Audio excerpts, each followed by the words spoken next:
السلام علیکم دوستوں آج ہم لے کے آئے ہیں آپ کو خیبر پختونخوا کی مشہور تفریحی مقام پہ، جس کا نام ہے نتھیا گلی۔ بہت ہی خوبصورت جگہ ہے، لش گرین خوبصورت وادیاں، بلکہ میں تو کہوں گا گنگناتی ہوئی وادیاں، خوبصورت جناب جھرنے اور اچھے لوگ اور چوڑے چوڑے روڈ ہیں، نسبتاً سیکورٹی بھی ہے، امن و امان کی صورتحال بھی قابو میں ہے، اور آپ سکون کے ساتھ رہیں۔ ایک ایسی جگہ جہاں آپ بے فکر ہو کے رہیں، اس کا نام ہے نتھیا گلی۔ مری سے تقریباً 32 کلومیٹر کے فاصلے پہ ہے یہ۔ ہمیں تو سیدھی بات ہے بہت ہی پسند ہے، اور جب بھی جاتے ہیں اور زیادہ ہڑک ہو جاتی ہے۔ آپ دیکھیں کتنی خوبصورت جگہ ہے، لوگ اپنے کام سے کام رکھتے ہیں، خوبصورت لینڈسکیپ ہے، لش گرین ہے، موسم بہت ہی زبردست ہے، اور گرمیوں کی چھٹی میں تو خوب رش پڑتا ہے جناب یہاں پہ آ کے۔ یہ گلیات کی پوری ایک رینج ہے جو میں نے آپ سے ذکر کیا، تقریباً جو ہے 32 کلومیٹر یہ بنتی ہے۔ مری سے بھی اور ایبٹ آباد سے بھی تقریباً اتنا ہی فاصلہ ہے، مگر ہے یہ کے پی کے اندر۔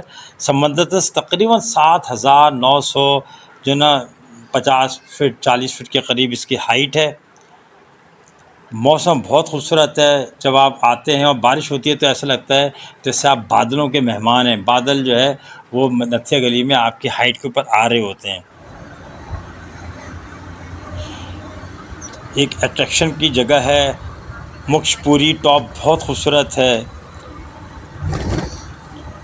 پھر ایک میران جانی جگہ ہے، ایوبیہ جو نیشنل پارک ہے، اس کا تو کہنے کیا ہے، وہاں پر تو بہت خوبصورت ایک ٹریک بھی بنا ہوا ہے۔ آپ دیکھیں کتنے زبردست مناظر ہیں۔ یہاں ایک چرچ ہے جو بہت مشہور ہے، اور ہم اس کو پچھلے 40-50 سالوں سے دیکھ رہے ہیں۔ اب یہاں ایک 5 اسٹار ہوٹل ہے، وہ بھی انڈر کنسٹرکشن ہے۔ ایک نئی جگہ نکلی ہے جسے آبشار کہتے ہیں، وہاں چھوٹے چھوٹے سے 2-3 آبشار آتے ہیں، وہاں 2-3 ریسٹورنٹس بن گئے ہیں، اور وہ آبشار 2-3 منزلہ پہ چلے گئے ہیں۔ بڑا خوبصورت لوکیشن ہے اس کی الگ سے ہم آپ کو ایک ویڈیو جو ہے وہ شیئر کریں گے۔ پیراڈائز پوائنٹ یہاں بہت اچھی جگہ ہے۔ ایک لیک بھی ہے، جھیل یہاں کی بڑی جو مشہور ہے، نام یہاں کے لوگ اس کو سمندار کاٹھا لیک کہتے ہیں۔ پھر یہاں کا ہرنوئی ریور جو ہے وہ بھی پکنک کا ایریا ہے۔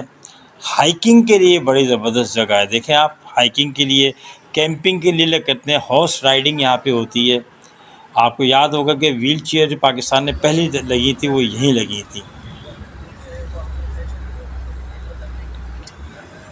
پکنک کے لیے، ریلیکسیشن کے لیے بہترین ہے۔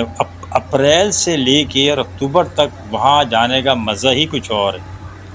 لیکن اگر آپ جو ہے نا وہ اسنو فال دیکھنا چاہتے ہیں تو وہ تو پھر ونٹر ہی آنا پڑے گا۔ اسلام آباد سے تقریباً 3 گھنٹے کا رستہ ہے، مری ہوتے ہوئے اگر آپ آئیں، اور جب آپ یہاں سے ہو کے آتے ہیں کے پی کے سے یعنی کہ ایبٹ آباد سے، تو تقریباً 50-55 منٹ لگتے ہیں۔